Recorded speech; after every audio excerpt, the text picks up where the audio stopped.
All right, welcome to the Teaching Kitchen at Dave's Market in Midtown Cleveland.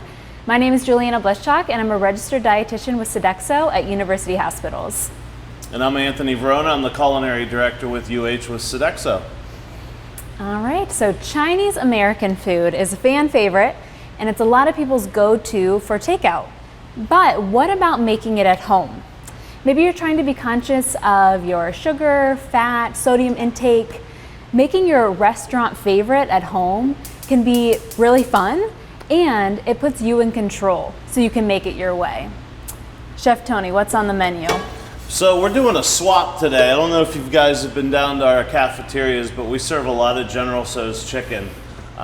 We try to keep healthy stuff in the cafeteria, but sometimes we serve some little bit of unhealthy stuff. So what is General Chicken? That's that coated, breaded, crispy chicken that we toss in a sweet sauce that's very high in sodium, or probably higher than it should be, and a sweet sauce. And so what we're going to do today is make a General Tso's tofu, and then don't get scared about the tofu because I guarantee you when you have this it's going to be delicious.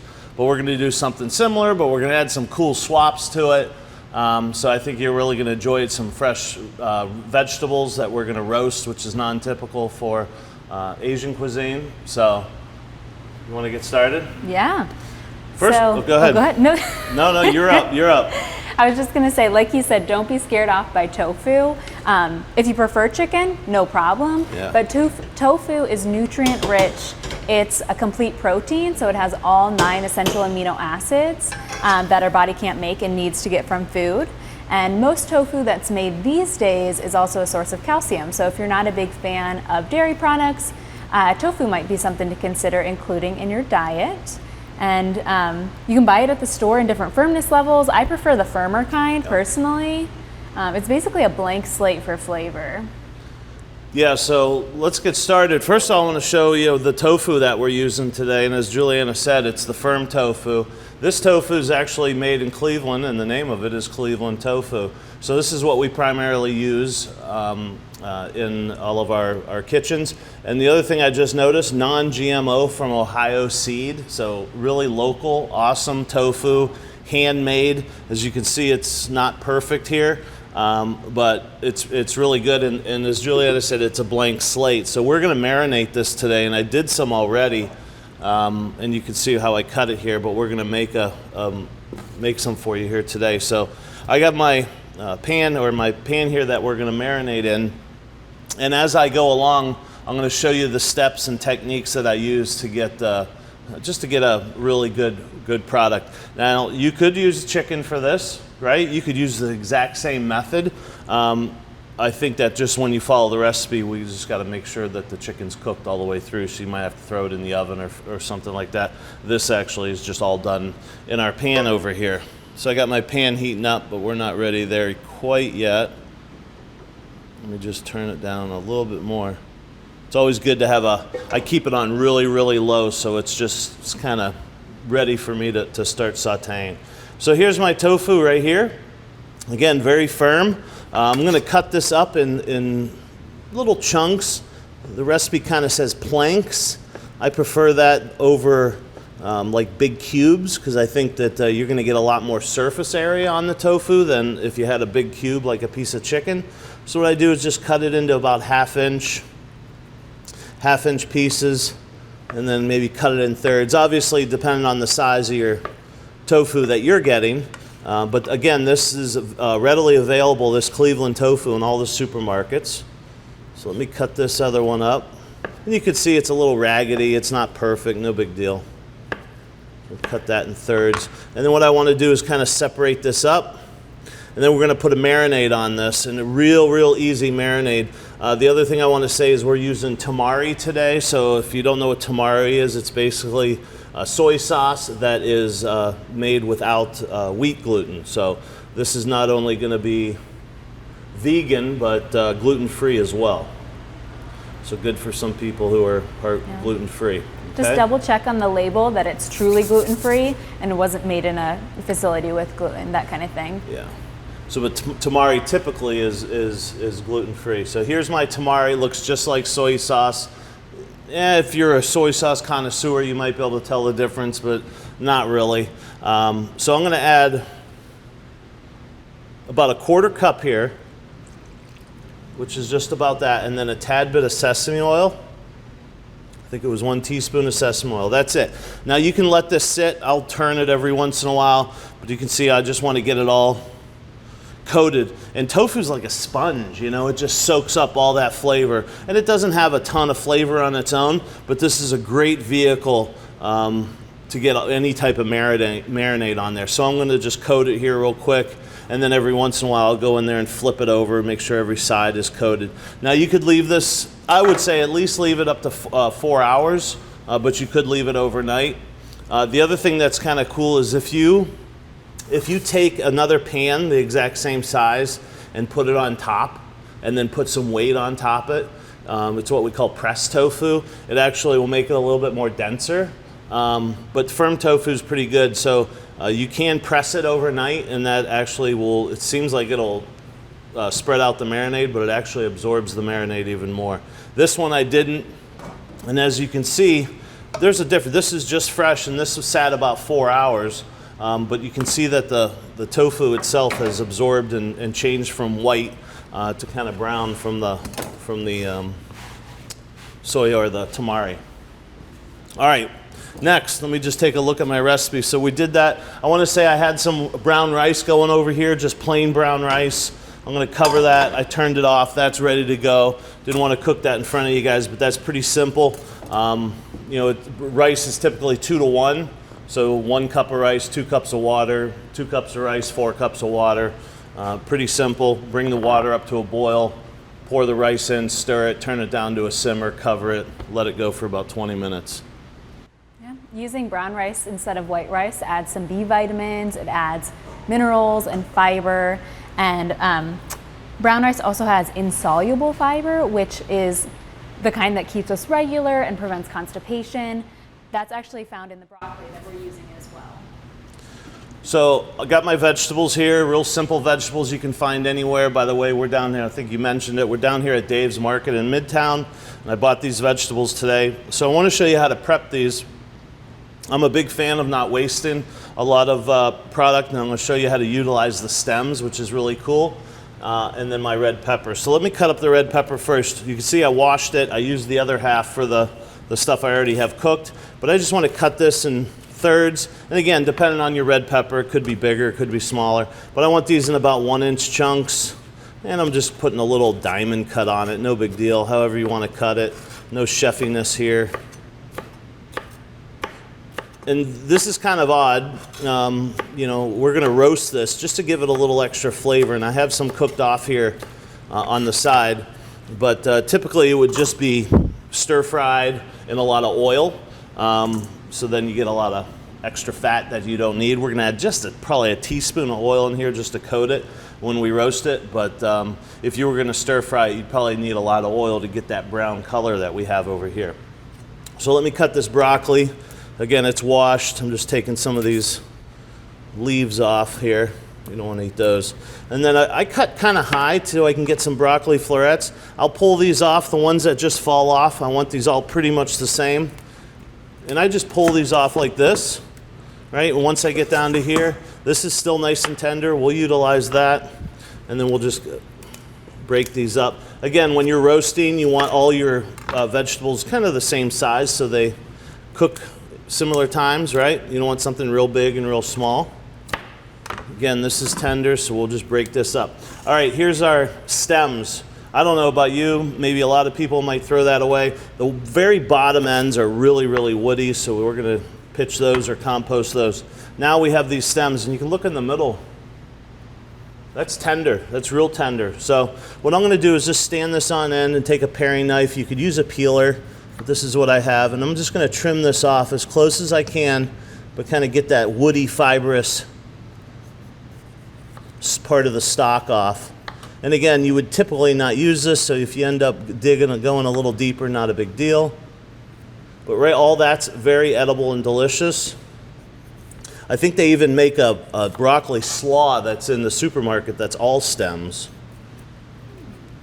I didn't realize Yeah, I think there. Have you ever seen that? Well, I've seen the slide, yeah. Yeah, I don't. That makes sense. Are there florets in there, or the green flowery part? There might be some. Maybe. It's mainly. Yeah, it's mainly this. So hey, this is the way for those broccoli producers who are putting those bagged broccoli florets in to utilize it, and this is very nice and tender.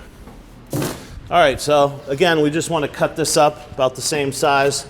And I just put a little chop on it, no big deal, however you want to do it. Put that in there. Okay, remember what I said, about a teaspoon of oil, not much. Look at this. Boom, that's all you need. A little bit of salt, pepper, and then we're going to toss this around.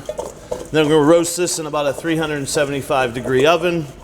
Not long at all. There's a technique that the Asians use called hot and raw, which is what they do when they stir fry. So they'll put raw vegetables in, they'll sear them up real quick, they'll be hot, but they'll still be raw. And that's a technique that they use a lot in Asian cuisine, especially the Chinese when they stir fry. So lightly coated, act like put it on the pan, throw it in a 375-degree oven, and this is what you got right here, okay? See those caramelizations? That's gonna add a ton of flavor. Look at the broccoli florets, or the stems that I did. Nice color on it, brown, awesome flavor. Just gonna add a ton more flavor. Remember, we're not using chicken, we're not using a lot of salt, we're not using a lot of sweet sauces, so we wanna try to add as much flavor into our dish as possible, okay? All right, a couple other things before we get started. We want to chop up, and you know what I like to do is just show you little techniques, which is kind of cool. So ginger, I don't know if you buy fresh ginger, but the difference between fresh ginger and powdered ginger, wow, huge difference. Let me grab a spoon here. So what I do with the ginger is I take this little knob, and you can buy this at the supermarket. I've seen people, you know, this is going to last. I mean, I'm going to use this in this dish. But you know, this is going to last 10, 15 days in your refrigerator. But what I see a lot of people doing is taking a knife and trying to peel it and jamming at it. And what happens is the ginger is like a hand, right? It looks like a hand. That's what they call it, a hand of ginger. And there's a lot of grooves and stuff, and you can end up digging out a lot of the meat. So what I like to do is take a spoon, just the front of the spoon, and look at this. I just scrape it like that. And that spoon kind of goes down the, you know, finds its way through these little grooves. I feel like this is a really good tip because so many people can be intimidated by ginger. Yeah. But this way, you're not even going to cut yourself. Well, and we're still going to chop it up, but look at that peeled. I mean, it kept all of its integrity. You know, a spoon, a back of a knife, whatever it is. Look at that. Perfectly clean. I didn't waste anything. Remember what I said in the very beginning, I hate wasting food, so as much as we can, try to save. All right, so let me cut this up real quick. What I like to do with the ginger is it's kind of roly-poly here, so I'll just make a flat little side. Now it's kind of not moving around. We'll utilize this in a little bit. The other thing with this ginger too, you could chop it up, put it into a blender, a food processor, and then just lay it flat. I mean, if you want to buy a lot of it, pack it into a 1-quart Ziploc, lay it flat as you can, chuck it in the freezer, and then literally when you need it, you open it up and you just break pieces off. It's easy. All right, I'm going to cut this up in real thin strips. And I like, you know, a lot of people will dice this up, mince it real fine. I cut this really thin, and when I stir fry this, I want these little tiny shards of, like little julienne matchsticks. Again, you don't have to do this, but for the sake of time as well, this is really good. Look at that. Now that's going to eat really, really wonderful. That's as far as I'll go with that. This stuff I'll use later. Now we got some garlic. Remember, in Asian cuisine, it's the 3 G's: ginger, garlic, and green onion. They use it in everything. So with that, I'm just going to give that a little smash. A little smash. And look, again, you could break out the mixer, the blender, the whatever you want to do this up, but the knife is the one of the greatest things. So I'm just gonna give this a light chop, and what I do at this point, I don't like my garlic in pieces. I'm gonna take this knife, clean it off a little bit, and I'm gonna bring this a little bit closer to the cutting board. I'm gonna take this knife, put this end down, and smash it with that blade. See what I'm doing? I'm smashing it. And then I drag it across. I'm smashing it. And then I'll give it another little whack. And then I smash it. Look at that. That's what you're looking for. It smells so good. Yeah, it smells great. Then we're gonna put this right here. And all that juice, there's a ton of juice down there too, so you want all that. Now your cutting board is gonna stink, but you know what? You clean it up real good. All right, so here's my ginger, my garlic, and then the green onions, I don't wanna cook. I'll just toss it in at the end, and then we'll garnish the top of the dish with it a little bit as well. Okay, let me give a little wipe down. Let's get into the tofu. All right, let me drain this tofu. This is the tofu that's been sitting there for about 4 hours, and I'm gonna drain this. Remember, this isn't raw chicken, so that juice in there, that's tamari sauce and sesame oil, don't waste that. Drain that as well as possible. Put that here. Actually, we're gonna start sauteing real quick. Now, this is our mixture. This is kind of our trick to get a nice crispy mock breading, you know. In Asian cuisine, they're gonna use cornstarch and eggs and flour maybe and all this stuff, which is not horrible for you. But in this case, we're gonna use a little cornstarch, okay? Let me just check my recipe here real quick. All right, so cornstarch. This is gonna help facilitate a lot of crunch. The other thing I like to do, this is black sesame seeds. I put a lot in there, okay? Maybe not all that. And this is gonna add a wonderful texture to the outside of the tofu, okay? Maybe a little bit of black pepper. Okay, take my whisk and whisk this up. Thank you. So cornstarch, sesame seeds. Actually, I'm gonna use all this. And then we're gonna coat, this is our mixture, we're gonna coat it. We're gonna coat the tofu in that, and then we're gonna start browning this up in just a little bit of oil. You need a little bit of oil. You can't do this dry. If you roast this, it's not really gonna work. So it's got a little bit of moisture on there. I'm gonna add maybe half of this. You don't wanna overcrowd it. And then I just take my hands and kind of get it in there. Make sure it's all nicely separated. Really coat that really well. Okay? Let me wash my hands real quick. So even though we're using some oil to brown, we're still going to be cutting back on a lot of oil because we're not deep fat frying in this case. Yeah, I mean, you need a little bit, not a ton. That's probably a tablespoon, Yeah. maybe. I mean, deep fat frying, you're deep frying the whole darn thing. All right, so we got this nicely coated. What I want to do is kind of just shake them off a little bit. You don't want any excess. We're gonna give that one more minute. I can tell it's not as hot as I'd like it. You want this as soon as you put it in there to start what they call sauté, which is in French means to jump. So you want it to start jumping in that pan. If you put it in there too, when it's too cold, then it's just gonna absorb up the heat or absorb up the oil. What I like to do is kind of get down here and see any wisps of smoke coming off, then you know it's nice and hot. Typically you saute at about 375 degrees, which is what we're looking for here. Okay, I'll probably just do half of this for the sake of time. Remember my juice from the draining liquid, we're gonna use that here in a minute because we're almost ready to plate up. While I'm waiting for this to get hot, the other thing in the recipe I have is vegetable stock. I'm not showing you how to make one today, but a vegetable stock is so easy. When I was in culinary school, or got out of culinary school, my first chef, he said, make a veg stock, and I just started throwing every vegetable I had into there, and he's like, stop, stop. So a veg stock typically is made with onions, celery, parsley, leeks, things like that. This one I made all with that, but I threw some tomatoes in there just to give it that color.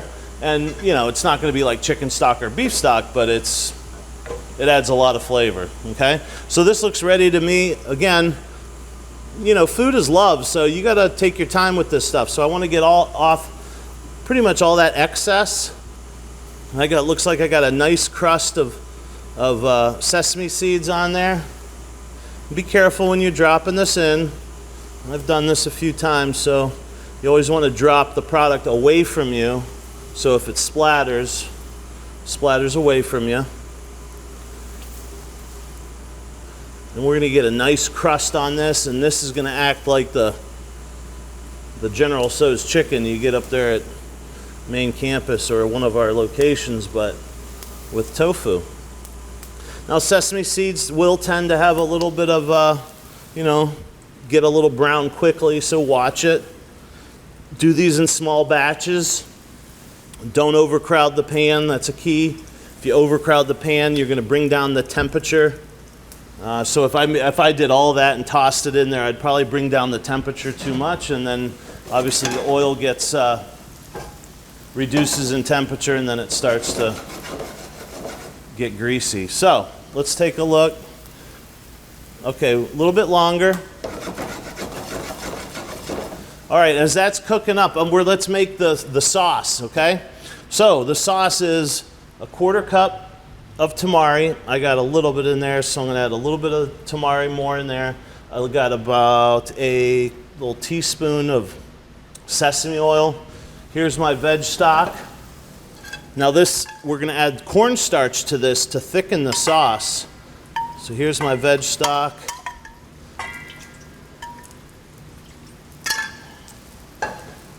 And then, chili flake and honey. Depending on if you like it spicy or not, but General Tso's typically has a little bit of spice to it. And we do have to have some sort of sweetener. And I prefer honey, but you know, is there a difference between honey and agave and all that other kind of stuff? But that was probably a tablespoon. It's a good question. Really, when it comes down to it, especially if you have pre-diabetes, diabetes, and you really need to monitor your carbohydrate intake, it comes down to it's sugar. You know, obviously there are slight differences in taste, you know, as a chef, and then there are just differences nutritionally, but it's going to raise our blood sugar, so, you know, still need to be wary of it. I added my cornstarch right into there. And I'm going to show you this once I get all these flipped around. I don't want to just toss it around. I want to take my time and get these individually browned on all sides. It's a little pain. Yeah, but they're nice and brown. I'll show you this in a minute. Pull one off here. But I want to brown both sides. I mean, they're kind of square, so you could brown all sides, but it's not necessary. So I'm just flipping these all around. And again, if you were using chicken, do the same thing, but then I would probably just toss this in the oven just to make sure that it reaches 165 degrees. So that's just a little bit longer. I'm going to turn it down just a tad. Okay. All right, next. I'm going to put my tofu here when we're done because we're going to saute our ginger and garlic. So here's my sauce.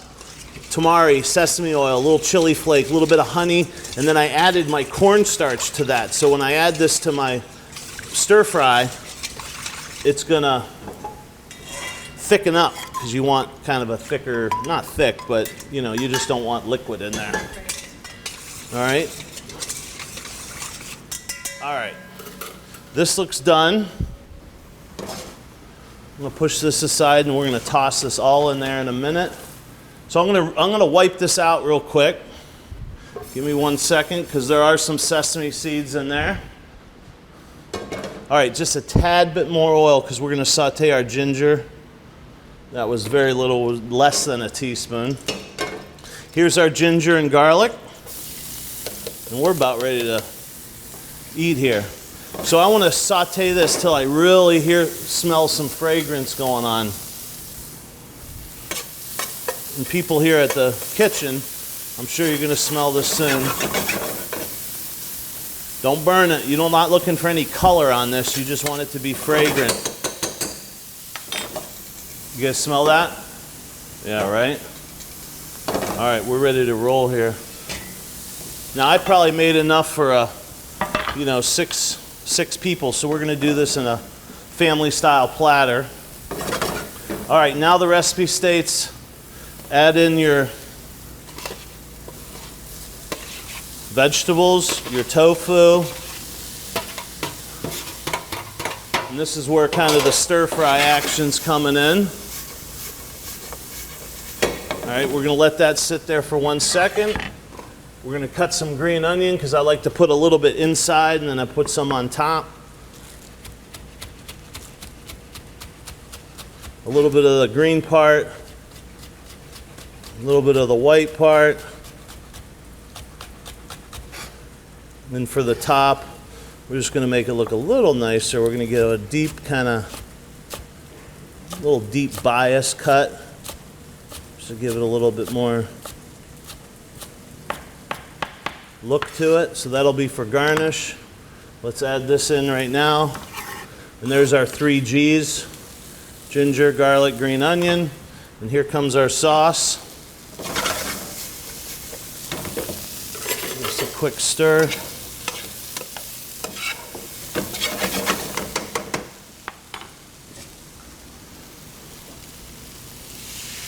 At this point, I'm going to crank it up because I want that sauce to thicken. What this is going to do too is deglaze the bottom. So if there were any bits and pieces on the bottom, it's kind of going to deglaze it. Now cornstarch, you need to simmer it for about 15 seconds before it comes to its full thickening capacity. Add the rest of that. So it's not simmering yet, but once it simmers, I'm going to give it 15 seconds. And then the cornstarch, the starch will actually have activated, and then you know it's thick. So there it goes, it's boiling. Another 15 seconds, and then we're going to plate this up.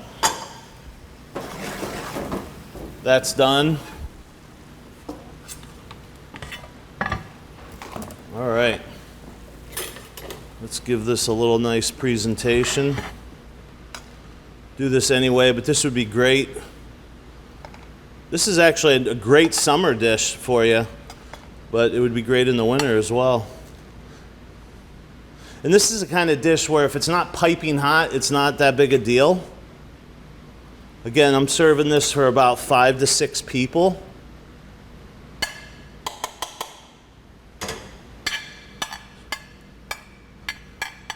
So nice little presentation there. And here we go with our General Tso's tofu. Crispy tofu with sesame seeds. Black and white sesame seeds, roasted vegetables, the broccoli, the red pepper.